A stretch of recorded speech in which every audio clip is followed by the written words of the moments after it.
Candace. And I'm Ripley. And this is Comicsplaining. The show where every time, just for that increased sound quality, we make sure to load up on Derry right before recording. We sure do. I feel like I'm going to die and then explode. That's what usually happens when you have dairy. We had milkshakes because we're smart. Very big milkshakes. SMRT smart. Anyway, it's been a while since we've done this, but we're starting off with X-Men 52 from January of 1969. That's right, we too have started a new year over on the X-Men. Nice.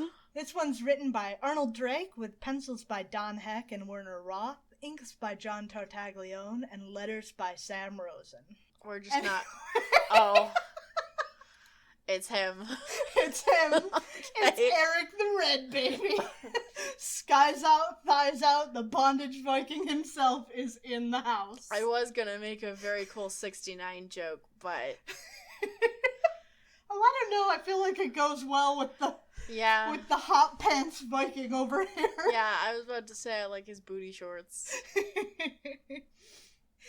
Anyway, yeah, it's Eric the Red, which if you know, you know.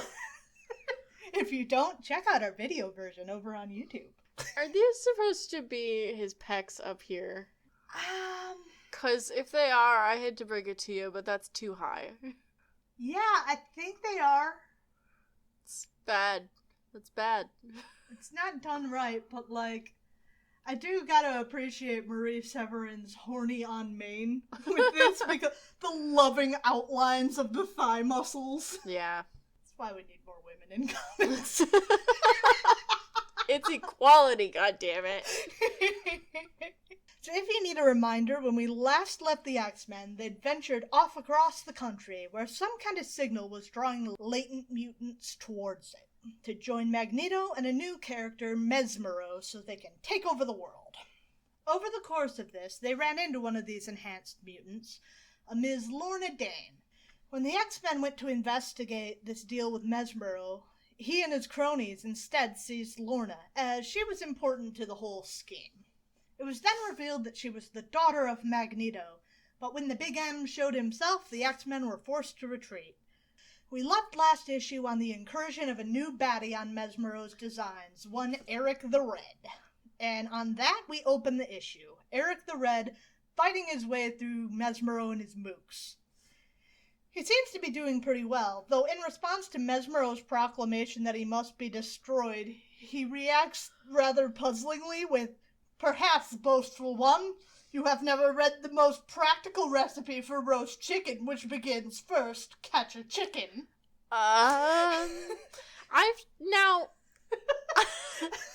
no chef, but when I look at a recipe, the first step on it is not, I mean, once I scroll through like 50 years of musings about the south of England. My biography and my personal relationship with cream of mushroom soup. Yeah, and how I met my husband over minestrone. Yeah.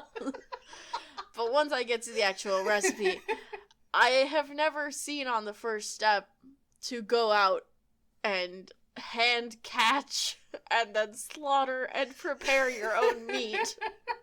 Right, I like the idea that you have to hunt a chicken. Yeah. Because that's how chickens work. Fun story. One time when my sister and I were little kids, I don't remember where we were, some kind of distant relative who had chickens. And this relative wanted us out of the house, so he offered us money if we would go catch a chicken. And we were little, so we were like, cool. We did that, and it didn't go very well. Did you get pecked? No, they just ran away really fast. It's really hard to chase chickens. I don't know if anyone out there has ever done it. I've never done it because I'm scared of everything. So are the chickens. Well, now you know why I'm called a chicken. I've been watching a lot of Kitchen Nightmares lately, and they're all about, we want the food fresh, right? That's every time Gordon's like, it's fucking frozen! Right. The two things, it's like, it's frozen and it's raw! Right. And I'm just like imagining Gordon's like, okay, you gotta go get the chickens. Also, calling out your enemy for not having read a cookbook is not intimidating, so I think you gotta go back to the workshop with that one. Yeah. Anyway, enough roasting this guy. So Eric shakes the mooks off with an impressive enough blast, but Mesmero continues to show his immense grasp on leadership with the very clear instructions of attack! One at a time or in unison. Use any methods and all weapons at your command, but he must not prevail. So I think that mostly adds up to do something. Anything! Yeah, pretty much. But Eric continues to wipe the floor with Mesmero's mooks nonetheless. He, shoots beams out of his hands, by the way. Yeah, that's what Eric the Red Steel is. He shoots force beams out of his hands. Okay. Mesmero eventually points out that Eric is extremely outnumbered, and Eric's yeah, that's not gonna stop me from wrecking your entire base, though, now is it? You gotta take me down, I'm gonna ruin your house. Yeah, but look at how much skin I'm showing. Right. I'll just seduce all your goons. Show a little leg. Show a little more leg. Eric does indeed start wrecking the entire base, and Mesmero and his goon squad flee off elsewhere. And this leaves Lorna, the one thing standing between Eric the Red and Magneto. And she's kind of torn on the matter. Iceman's tirade about the evils of Magneto does seem to have reached her. But at this point, she feels trapped. He's her father, and all that she really has here. And so she readies to face Eric the Red, hoping to stop him where the others have been unable. But when she threatens him, he's not intimidated, and instead he urges her to listen to him. He claims that he's not actually here to take down Magneto. He's here to join forces with him. Lorna's baffled, but she briefly retreats to speak with Big M about it. And after a brief discussion, they decide that they don't actually have much of a choice. Worst case scenario, they can just postpone the conflict that, should he not go along with it, would be happening anyways. When Lorna returns with word of Magneto's acceptance, Eric is quick to declare that he's taking charge of the whole situation because Mesmero sucks. Fair enough. Until Magneto is recovered enough to take charge, it's going to be Eric at the wheel. Lorna's dubious that Mesmero is going to be willing to run with this, but if it stops Eric from continuing on his ass-stomping rampage, well, I think that's the best call. But she does take the step of handling this herself. Eric's ego probably not going to work out well when it comes to telling Mesmero, you answer to me now. I know we said this already, but it's been a while, and I just want to say, Lorna's outfit is so hot. It is hot.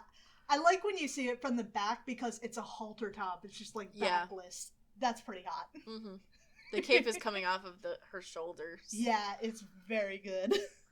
On a writing beat that could have been a little more subtly handled, we return to the X-Men, where Jean announces she's received message from Scott that he's ready to go on their new plan to fight Mesmero.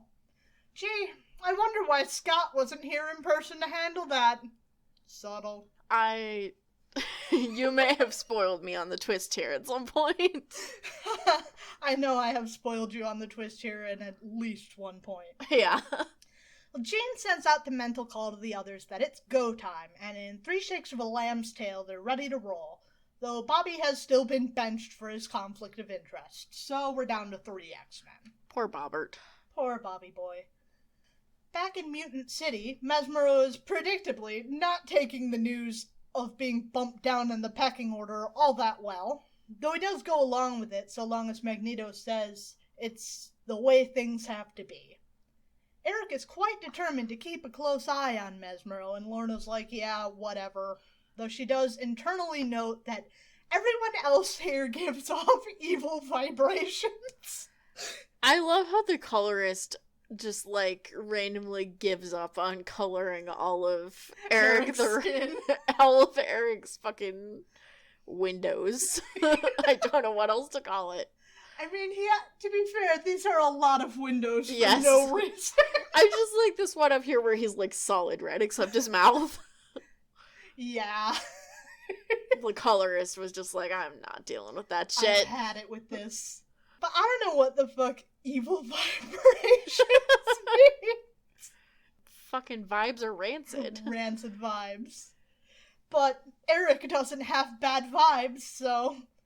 But Lorna, she's rather unhappy with the entire state of affairs. She finds everyone here evil, and her stature in this place feels hollow and unfulfilling.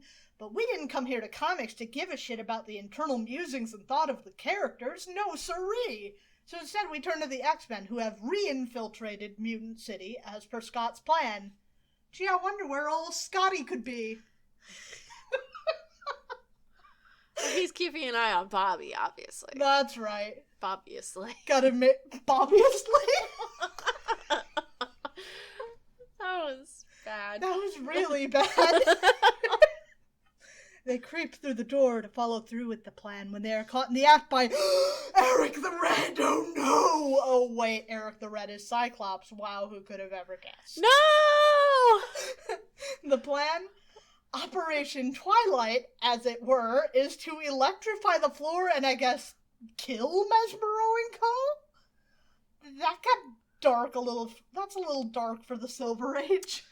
I thought Operation Twilight was to fall in love with a vampire. To fall in love with a vampire and then have a love triangle with a werewolf. I'm not justifying that with a laugh. I'm sorry.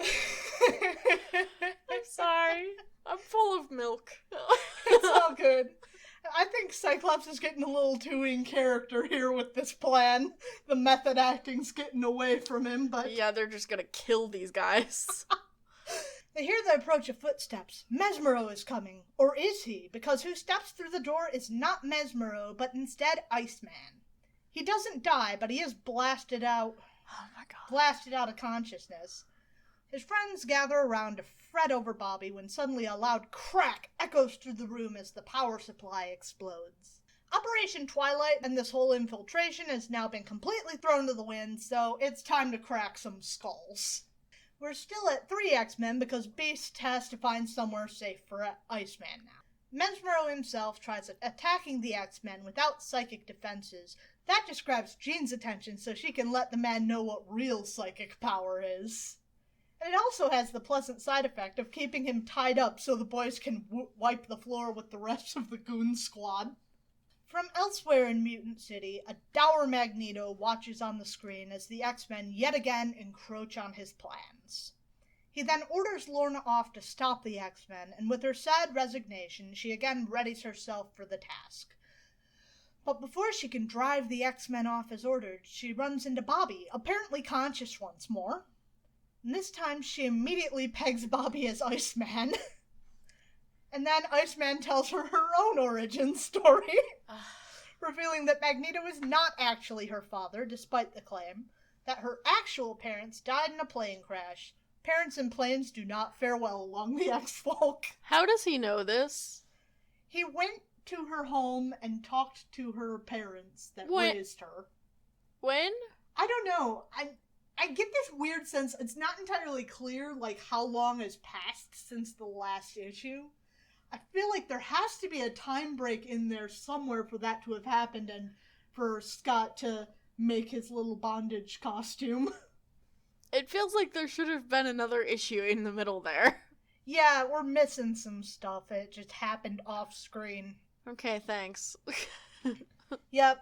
Well, no, her parents died in a plane crash, and the people she thought were her parents were actually her aunt and uncle. Armed with the truth and full of piss and vinegar, Lorna heads off the same way she was originally headed before Iceman intervened, though this time she's got different targets in mind. Numbers have finally worn down the X-Men, and worse still, Angel has been taken hostage. Of course he has. Yeah, this keeps happening, right? It's not just me. It's okay, Angel. Just use your wings to escape. It wasn't shown on any page any confirmation of what actually happened, but I have to think that he rushed in headlong without thinking. And Yeah. It's not said, but I feel like it's implied. Yeah? But no one gets the chance to fire on Angel or further menace the X-Men as Lorna uncorks a bottle full of whoop-ass, unleashing her magnetism against Mesmero and his goon squad.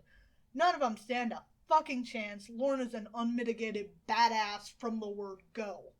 Magneto, seeing the tides change, sets the base to self-destruct and ollies the fuck out of Mutant City. Though he does give the villainous trope of having to gloat and thus alerting his enemies that they're in danger. The X-Men slip away just before the base explodes, and I guess we don't care about the fate of Mesmero and his cronies because it's not addressed. They're dead now, it's fine. I mean, I guess the plan was to kill them with electricity anyway, right. So... It's fine. We get a brief moment of weird sexism about Bobby choosing a beautiful nurse while he recovers, and then, with our sitcom laughs behind us, the arc ends. Ha ha ha ha. Ha ha ha ha ha. So we can move on to our continuing segment of Origins of the X-Men, where we continue Beast's origin story. Written by Arnold Drake, penciled by Werner Roth, inked by John Verpoorten, and lettered by Sam Rosen.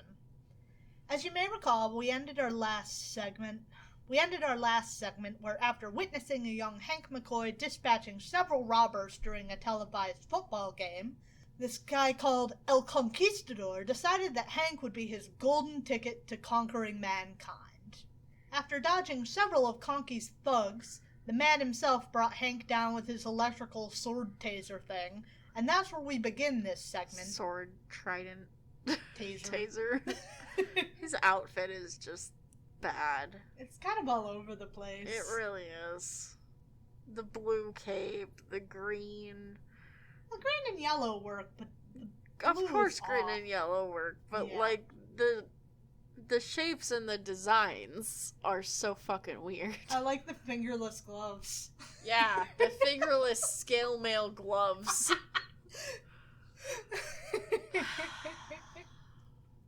I don't think that shield is period accurate either. Well, he's not an actual conquistador, he's just a weird guy. He's a weird guy who wears a weird hat. With an electric sword taser trident. I mean, I know he's not a real conquistador, but if you're calling yourself the conquistador, I feel like you should at least try to dress the part instead of fucking taking... like, rummaging through the fucking lost and found at a Ren fair.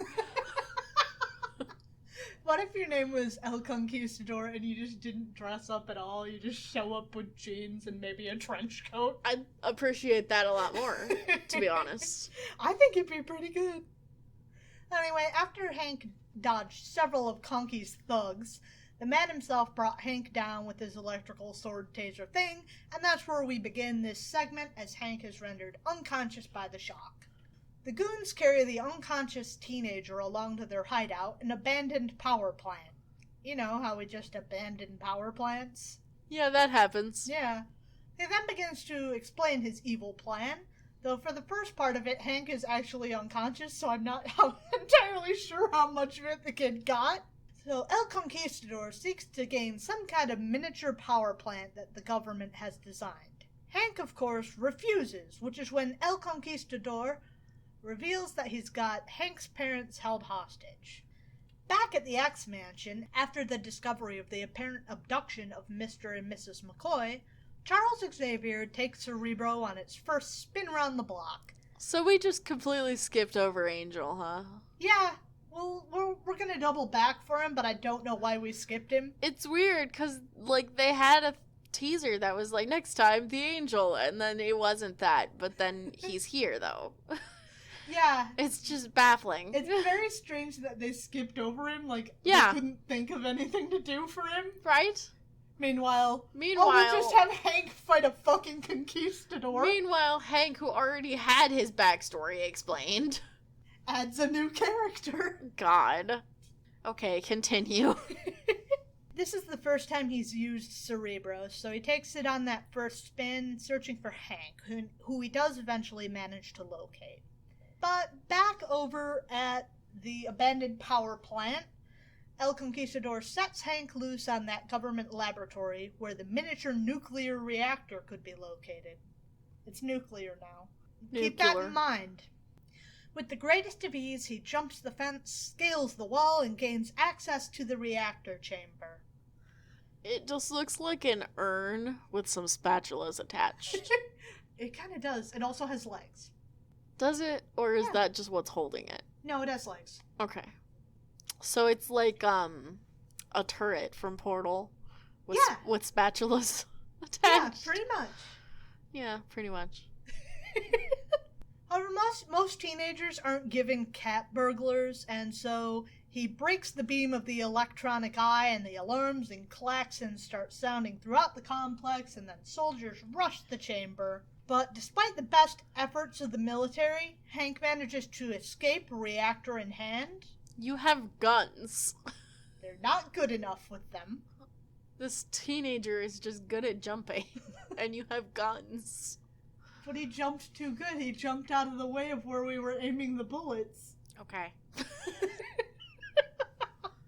So he returns, and on his return, he demands the release of his parents, but El Conquistador is well named because the man doesn't stand by his word, making clear that his intention is to keep the McCoys hostage, leveraging them against Hank's continued service. And on that note, we end the issue. I mean, I guess the man's a bastard. He picked a bastardy name. You can't say he didn't warn us. True. Who is this gentleman? Oh, I'll tell you all about this bloke. We move along to our second and final issue of the day, X-Men 53 from February of 1969. Written by Arnold Drake, pencils by Barry Windsor Smith, inks by Mike Esposito, and lettered by Herb Cooper. Hey, Angel, I think there's something wrong with your wing, buddy. Yeah, It's not supposed to curve like that. yeah, that's true. Anyway, we've got a few new names here you may notice. Barry Windsor Smith and Mike Esposito, so that's kind of exciting, but you want to know who this bloke is, so we gotta move on along. On the first page here, we see Blastaar. Blastaar. Who is Blastaar, you may ask? He's blasting. Well, he'll tell you himself. King of a limitless domain, emperor of all existence. Beside my power, all else is nothingness. Never heard of ya. That's a lie. That's not true at all. I have indeed heard of Blastaar, but I've never been asked so much as to care. We haven't heard of him until this point. Yeah. But, that's fine. He's been trapped in negative space, and he's none too happy about it, although not for the reasons you might expect. He's not unhappy because he's trapped there. He's unhappy because there's nothing here to conquer. The man just wants a fight. He's very blue. Very blue. He's just waiting for someone on Earth to screw up so he can come back and unleash his vengeance against someone. I think it's the Fantastic Four. He might be a Fantastic Four guy, but I'm not 100% sure about that. Sure, I'll believe that. It seems plausible. They do space stuff. Yeah, I don't need to look that up. I believe it. Well, enough about Blastaar. Now you know who he is, but I still don't care about Blastaar. Yep. Whoa, Yeah. Jean's looking rough. Yeah, what does this face say to you, this expression? Disinterest. Exasperation is how I read it. Mm-hmm. I mean, her skirt is so fucking short. It's too much. And that's also not how ribs work. That's also not how boobs work. No. Guys are just yeah, boobs are up where my pecs are. It's well, yeah, they are, but they also have gravity. Yeah, they do. So, you gotta give them a little more downward curve than that. Mm-hmm. Well, she got armpit titties. They're not perfect balls. Looking like a kid smuggling fucking oranges down their shirt. I mean, unless you're wearing a push-up bra, I guess. But I don't think they had push-up bras in the 60s. I don't know. I don't know either. It'd be worth looking up, but not right now. Yeah. Just in my free time. Anyway, enough about Jean's boobs. Anyway. So the X-Men are in the lab, fucking around with some contraption Charles made shortly before he died. He's still dead, huh? Yeah, he's dead. He's dead for real, guys. He's totally dead. Apparently, Framus doesn't care about splitting them up anymore. I guess. Or Scott just decided, yeah, no, I'm sick of this. Scott just decided we're not going to do that anymore, and Framus was like, alright. Whatever. Well, you've got laser eyes, so I can't argue with that. Well, I'm hard-pressed to figure out what this machine actually does. By Hank's word, it, through mental commands, can transmute your own matter into radio energy. Once conquered, that device can radio your essence into deepest space. This is mumbo-jumbo, that's what that is. It doesn't even mean anything. So, okay, if you're transmuting your matter into energy, you're not there anymore, right? You're fucking gone, you're energy now. So this is a space teleporter where you go across space, but, like, how do you get back? But then he's saying it transmits your essence, which seems to be saying that it has nothing to do with your matter, just your thought waves. It's not very clear what this fucking machine does. See, the whole radio thing just makes me think of, the TV from Willy Wonka and the Chocolate Factory. Yeah, I can see that, actually. Yeah, so it's a teleporter, but it makes you small, and then yeah, they have to stretch you in the taffy machine. Yeah, of course. That's how it works. So Scott's rather concerned about his kind of sort of semi-girlfriend strapping herself into this untested contraption, but Jane points out it's not like anyone else could really test it out. She's the only fucking telepath here. I'm still wondering what the point of this machine is, but whatever. It doesn't go well. After a few moments of it doing whatever the fuck it's supposed to do, the circuits overload, leaving Jean limp and unconscious.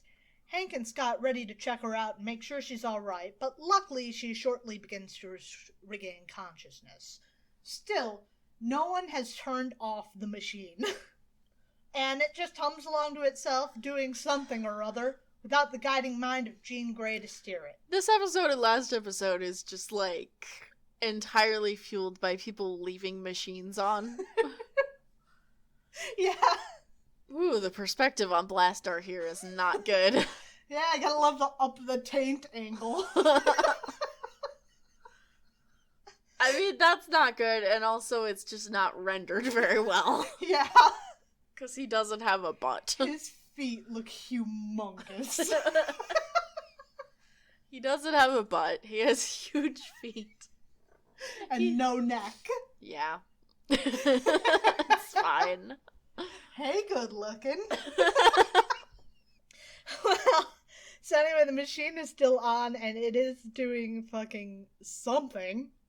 I still don't fucking know what. I don't know. And what's worse, Hank can't pull the fuse because of the heat it's putting off. Of course. But off in the negative zone, as we kind of semi-mentioned, something is happening. Blastaar is being pulled back towards Earth. Before he was convinced that if his antimatter so much as touched Earth's atmosphere, he would explode. But he's not exploding now, so maybe that's what the machine does. Prevent Blastaars from exploding. Yeah, that sounds right. That sounds on track. Hank, having failed at killing the fuse, decides that the only possible solution is to tear the power line apart with his bare hands. Can you not just unplug it? Seems like a bad choice, but okay. We don't get to see that, though, as when he's making ready to do it, Blastaar appears in the crackling energy writhing throughout the room, running his mouth and making it clear that he wants to conquer Earth. So the usual. Yep. Good old Blastaar. Hank decides to fight him, and Blastaar rambles on a bit before giving the beast a mighty blast to the gut. Youch. An alarmed telepathic call cries for Warren and Bobby to come to the lab and fast, and they do just that, while we see the cause of the call. Without Beast in the way, Blastaar has closed in on Jean and Scott. Cornered, and with Jean still injured, Scott ready to try and fight Blastaar anyway, which doesn't seem like it's going to go all that well. Just then, Warren distracts the alien dude from his attack by flying right at him, but a little more tactically than usual. Oh boy, he's learning. He flies off elsewhere in the room to draw Blastaar's attention, and since Blastaar has the attention span of a 60-year-old, it works. we discover that Blastaar too can fly by firing force beams out of his hands behind him, which to me is just objectively a funny way to fly. That's just Iron Man. Right, but like without the foot blasters, and also his hands are on his ass. True. Lack of ass. No ass. No ass. His hands on the space where his ass should be. Yeah. Maybe that's why he can balance better without the foot thrusters. Because it's just like straight out the rope. No puttock. Just flat back there. Oh, God. Without being able to duck away from attacks, Angel's in trouble, and Blastaar wails on him pretty good, while his friends look on helplessly from below. Scott then does something. I'm not entirely clear on what. Like, it looks like his call was to use the optic blast and fling himself up towards the ceiling, but we don't actually see that for sure. Like, we don't see Scott flying through the air. And he was worried about flying too high, which is why I think he might be like, I'm just gonna yeet myself up there. He's blasting a big blob of purple. Yeah. I'm not sure. I feel like I don't know. See, the illustration here is very unclear. Yeah, what happened is Scott did whatever he did. Then Blastaar, who is still wailing on Angel, is hit with an optic blast. Like, did he just do a ricochet shot? I feel like that makes more sense, but then it also looks like he's kind of flying, so I'm not sure at all what the fuck is happening here. I don't know. Could he not just hit Blastaar from the ground? A good point. Maybe he had a bad angle in it. If he fired directly at him, he'd just hit Angel. I guess. Well, whatever. Whatever. Anyway, Marvel Girl and Iceman revive the poor beast, and Bobby moves to head back towards the fight, but Jean calls after him to wait so she can do what she thinks will fix the situation, to which Bobby replies that sometimes he thinks the biggest mistake was giving women the right to vote. I'm sorry? Right, okay. That also has no bearing on this situation. Like, I'm not sure how voting has anything to do with this, but, like, also, we just needed to get another dose of casual sexism out of the way. Wow. Which seems to come from Bobby a lot. Don't love that. No.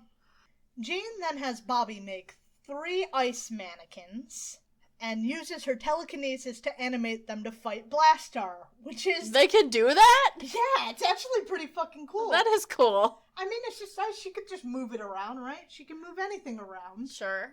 So, I think that's fucking cool.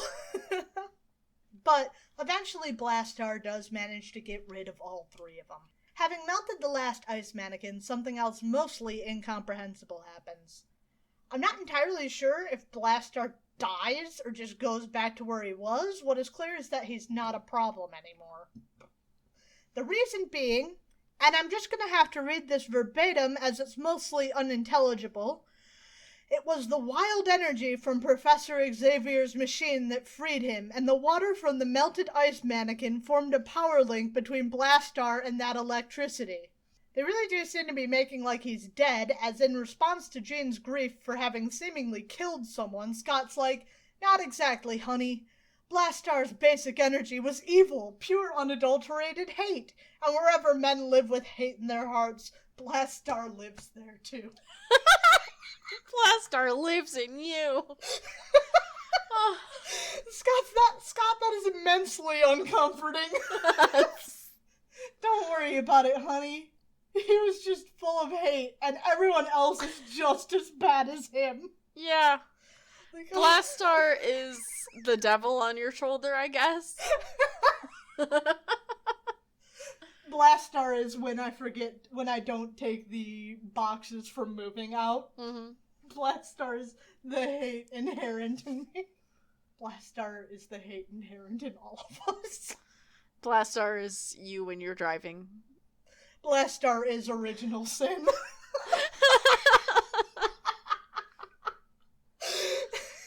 Oh my god. Anyway, on to our Origins of the X-Men segment, written by Arnold Drake, penciled by Werner Roth, inked by John Tartaglione, and lettered by Jean Simek, who I looked into and is actually the daughter of Artie Simek, so that's that puzzled out. Cool. Yeah. Anyway, Hank is still laying decked out in El Conquistador's hideout. The power generator is now solar powered rather than nuclear. It's nuclear. You know, I think we can no prize it though, because it's still nuclear powered just from a few million miles away. Fair. Apparently, Conky's plan is to use the generator to power his kinetic transmitters, and then I guess step 4 is profit. Hank apparently comes to, and on hearing the evil plan, decides that he's going to destroy the transmitters himself. It doesn't work out quite how he hoped, though, as Conky's number 2 spots him in the act. El Conquistador reveals that his shield is also electric. Okay. The guy has a theme, though how it's tied in with him being a conquistador is kind of beyond me. I don't know. His butt is shaped weird. Oh. What the fuck? Yeah, I know, I'm seeing that. It's like butt implants, but they went badly. Yeah.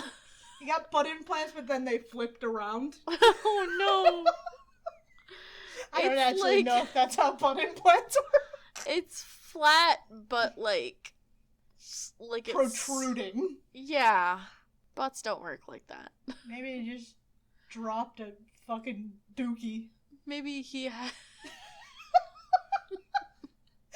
Gross. Maybe he has a metal plate shoved down the back of his pants. And his prosthetic metal plate for when his butt cheeks were amputated in the war. He should share some of those with Blastaar.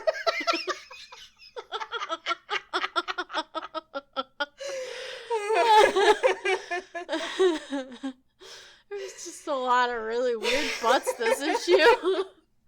Booty, booty, booty, booty, rocking everywhere. I found you, Miss New Booty. Oh my god.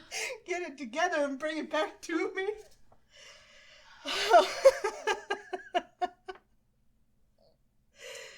Okay. Anyway, I don't know why he's an electric guy, but he's also a conquistador. It's like these are two different characters that just got mashed together. Like, when I think of a conquistador, I don't think electricity. No, I don't think conquistadors had electricity. I don't think so either. Honest. I don't think so either. It's kind of fucked up that they couldn't look on the internet. I know, right? I don't know what the fuck I'm talking about. They should just fucking Google it. Oh shit, this isn't India! No! So, as the two spar, the lackey man starts the sliding door closing, hoping to trap Hank inside. And when Hank crashes into the door, it would seem that his rebellion is over. But then comes a blast through that same door as the X-Men come to the young mutant's rescue. Number 1 sets the rest of El Conquistador's thugs on the X-Men, but they make short work of them. They're congratulating themselves for a fight well fought when the rays of the sun begin to stream in through the windows of the abandoned power plant, powering up the generator. They're hitting the spatulas. Yeah, it's true. El Conquistador runs for the control panel of his kinetic transmitter. The X-Men prepare to follow, but a mental message from Charles warns them to evacuate the building. Conky finds that the power is instead flowing into him, and then shortly afterwards, the plant explodes. Okay. Hank, the X-Men, and Mr. and Mrs. McCoy head back to the McCoy household, where Charles erases everyone in town's memory of Hank and inducts him into the X-Men. Good old Chuck. I missed him. Him and his brain-wiping antics. It's been a while, hasn't it? It has. Which, I mean, it's pretty fucked up. You've now... You notice Jean has never done that? I have. Jean doesn't brainwipe people. No. She's a good telepath. She is, despite her teacher. Right. It's kind of fucked up, though, because, you've severed any ties this kid has to his prior life. Right. And now he's just trapped in this situation. He has nowhere to turn except you and your X-Men. So, that's dodgy. That's kind of how cults work. Yeah, that's a big step, actually, of cult shit. Yeah. Severing your ties to your former life. Anyway, that's it for our readings for today. A little bit of a short one. Well, we didn't touch on it last episode, but we did eventually get to go see Spider-Man. We did. I would have loved to have talked about it, but then time happened. Yeah. But this is a little bit of a short one, so I guess we can talk a little bit about Spider-Man. Does whatever a spider can. Well, you're the Spider-Man person, so talk about it. I'm gathering my thoughts. Okay. I liked it. I liked it quite a bit. It touched on... It's been too long since I've seen it. God damn it. It touched on good things. It's a little bit frustrating that this arc had to be spun out over 3 movies, because the whole part of Peter being coming to understand that, which, like, okay, this is not entirely intelligible, but, like, it's weird that we have to do the whole Spider-Man learns responsibility thing, like, as an arc, which is something that happened way early in the comics. It's like the first story. Peter does wrestling, and then Peter doesn't stop a robber, and then Uncle Ben dies, and then we learn that if you can act and you don't, then with great power, the power to stop this man, it's your responsibility. With great power, there must also be great responsibility. But it's weird because we touch on it when we first are introduced to MCU Peter Parker in Civil War. He says a kind of sort of paraphrased version of this. It's like, when you can stop the bad thing from happening and you don't, that's on you. Yeah. Pretty much. Better stated than that, but I'm not sure that it is. I think that's exactly how it's said, actually. It's a paraphrase of a paraphrase. Yeah.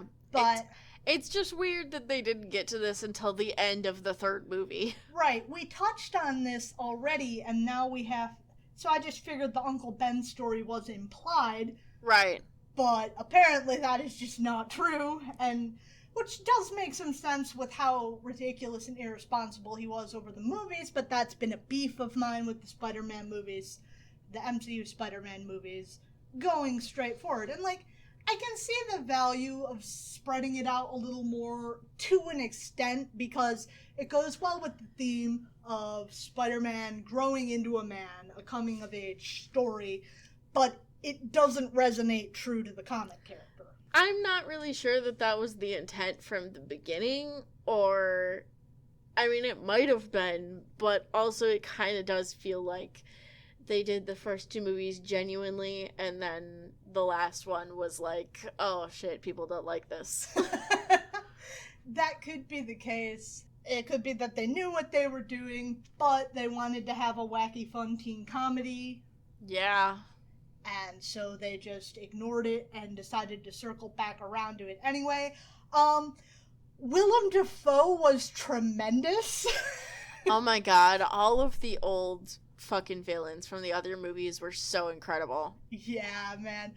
Yeah, Alfred Molina was also good, but goddamn, that cackle gets me excited every time. I know. And I love the way they introduce him like he's harmless, he's not really a threat. Well, not how they introduce him, but how they introduce him as Norman. Yeah. He's harmless, he's not a threat, he's this overwhelmed, scared old man. Mm-hmm. He just wants to see his son. Right. Which, I don't think Tobey Maguire ever got to, explain that situation to him. Don't think that would have gone over all that well. No. So what's the thing, though? Now he goes back, and now he's just... His son is dead, his business is gone. Well, I think the point is that... Or he's sent back to his point in time, but in doing that, you split the timeline so that the Tobey Maguire is not actually now Tobey Maguire is no longer Norman's Tobey Maguire. There's another young Tobey Maguire over there. Well, I mean, the whole point of it was basically to save those villains, right? Well, yeah. So that's a very Spider-Man thing. Well, by curing him and saving him, I think they prevented Harry from ever It really depends going on down that path. It really depends on how you're approaching the time travel. If you're approaching the time travel from, because I know they were sending him back to exactly when that happened and saving him. So, well, they pulled all of the villains from right before they died. Yeah, exactly. So it's like, okay, is this going to be a divergence because old Toby is still old? Or is this a everything fades into existence, I'm Marty McFly and I've accidentally prevented myself from being born kind of situation? It's really unclear because the MCU has been extremely unclear about how time travel and multiverse shit works. I'm glad that we were having some fun with it, though. And as usual, even though I don't like Benedict Cumberbatch as a person, he's really fun as Stephen Strange, man. Unfortunately, yes. Yeah. So I'm looking forward to Multiverse of Madness. Yeah. But there were some things that ring very true to Spider-Man. It's very interesting to me that in going the Teen Peter Parker route, the storyline we're going to touch on is One More Day. Yeah, that was interesting. That was a choice. Aunt May didn't live through it this time. Oh, spoilers. We should have said spoilers before we started talking about the movie, but I assume... It's been out for a month. I assume that if you heard us say we're going to talk about Spider-Man, you knew, okay, I should click off now if I haven't seen it. Aunt May's dead. No! There's a lot of things that were done convincingly for the first time. I have to think, I've been sitting here thinking about it, and I know I said it at some point, but I have to feel like, so Sony's been gunning for a Sinister Six movie for the longest time, and I have to wonder if this was their way of making that happen. Yeah, kind of. It was cool, though. It was fun. Especially once the spiders started teaming up, and it was nice to see Andrew Garfield and Tobey Maguire again. What I said, I think, after we saw it, because we were all talking about it. Yeah. What I said is that this is the one that feels like it has the most respect for the comics, and I stand by that. Yes. Yeah, this one was good. And, like, I've seen a lot of people complaining about this. A lot of people don't like multiverse stuff. A lot of people think that this movie is copying Into the Spider-Verse. A lot of people don't like that you need to have knowledge from, like, 50 other movies before you watch this movie. And I'm like, do I have bad news for you about the comics. Right, also, having to watch 50 other movies before this to get full context, you're in the wrong franchise, my dude. Exactly. Like, you're just biased against it because you've watched all these 50 movies naturally as they've come out. When I see takes like that, it's just like, okay, takes that make it so obvious that you've never read a comic in your life. Right, I like that also that Into the Spider-Verse is treated as it invented the idea of multiverse spiders. No, Spider-Verse existed before Into the Spider-Verse. Not that I don't love Into the Spider-Verse. It was a great movie, but, like, that concept was existing. It was pre-existing. Like, people don't understand that these movies are adaptations of the comics. Exactly. Anyway, I'm interested to see where this goes, because I've heard both that Tom Holland is continuing and that Tom Holland is not continuing. I'm not entirely clear what's happening with that. I don't know. But I'm looking forward to seeing whatever happened. I'm still not sold on... My issues with Ned and Michelle continue. Yeah. They're a little further fleshed out than they have been. With every movie, they get slightly more fleshed out, but... I'm the happiest that I ever have been with this Spider-Man. Yeah. Yeah, I think for me ranking, it's gotta be No Way Home, Homecoming, Far From Home. God, I hated Far From Home. I know. Oh God, we forgot to rate the issues. We haven't rated the issues for the last several episodes. Well, I want to bring it back. What did you think about the end of the Eric the Red story? 7 out of 10. Yeah, I'm about with you on that. There were a couple weird writing flubs, but I think it was just the whole arc altogether was really a fairly coherent story. Yeah. And then there's Blastaar. Blastaar. That was, like... really incoherent. It was also just, like, out of nowhere, and it felt more like a time filler. than anything. They pulled an old story that they had sitting in the files and they were running late on deadline or something. Right. Because, like, the next one's good. The next one, we're back to good. The next arc or two are both really good. So, yeah. I don't know. Maybe they just do better with, like, long arcs than with single issues. Yeah. Yeah. Anyway, I Blastaar for me is a 3 out of 10. I like how we changed our rating scale to be out of 10, but I'm good with that. It's fine. I think the scale of 10 gives you more nuance. Yeah. I always fill that anyway with, like, 0.5s and shit anyway, so... Yeah, I'd agree on 3 out of 10. It was at least bad in a funny way, but it wasn't particularly coherent. No. Anyway, I guess it's just housekeeping for us from here on out. We have our contests going still. If you leave us a review over on Podchaser or iTunes, and don't forget to rate us 5 stars. If you don't want to rate us 5 stars, just don't. Just don't review. It's okay, we don't need you. God. No, but seriously, leave us a review and you get an entry into our contest. We have 2 trades. The winner gets first choice. Second place gets the second one. They both get stickers. And if you are an international user and you leave your review on whatever international version of the iTunes store you have, shoot us an email over at comicsplaining@gmail.com. Maybe include a screen clip of your review because we'd love to see it. And you'll get your entry just the same as anyone on the American store. That said, to do with ratings, Spotify has now added ratings to their podcasts. So if you've been a listener for a while and you're liking us, leave us a good review over on Spotify. It'll put us up in their algorithms too. And that'll help us out. Yeah, and that might be a little bit easier and more accessible for a lot of people. Yeah. That's not going to get you an entry, but we will appreciate you dearly. We will, and we'll give you a shout out. Yes. Well, no, we can't because we don't see who does it. It's an accumulated rating, but will love you forever for it anyway. Yeah.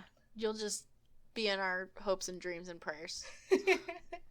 So anyway, like I said, if you wanted to, for international people, you're going to send that email over to comicsplaining@gmail.com. That's where anyone can shoot us whatever kind of stuff they have.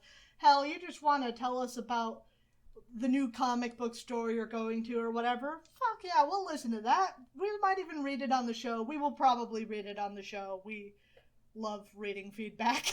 We do. But other places you can reach us, we're over on Facebook, we're on Twitter, we're on Tumblr, and we're Comicsplaining in all of those places. If you'd like to support the show, we've got a couple of ways you can do that. We have a Patreon and a Ko-fi for if you want to give us continuing support over on Patreon, then you get the bonus content that we put out every week, our little blooper section, and you get access to the show a day early. If you just want to throw us a few bucks so we can stop sounding like complete ass, that's what the coffee's for. For real. The other thing you could do to help us, say you have no money to throw our way, just, if you're busy, you're walking out of the room, put our show on YouTube, just play it, get our views up. Mute it. Just throw it on and mute it. But there's good points to it too. Like, it doesn't have to be just a monetization thing, because if you're watching that, you get to see Blastaar's flat fucking ass. It's Flat Fuck Friday. It's actually Saturday. It'll be Friday when this episode comes out. Okay, Flat Fuck Friday! But we'd also like to give a shout out to our fine and great and wonderful Patreon supporter, Robin, the MVP of the show. We love you, Robin. We do. And make sure you join our Discord. We like to chitter-chatter there. John's ever-present forward-marching journey through comics is always something that we have to talk about as he discovers things like The Inheritors and all kinds of wild shit, whatever we've told him to read. Right. But if you want to join us over there, we're more than happy to give you our own recommendations there, too. We love to talk. Anyway, I think that's going to be it for us this week. We're going to be back at you next week with Thor, and we look forward to talking to you then. Bye! Bye!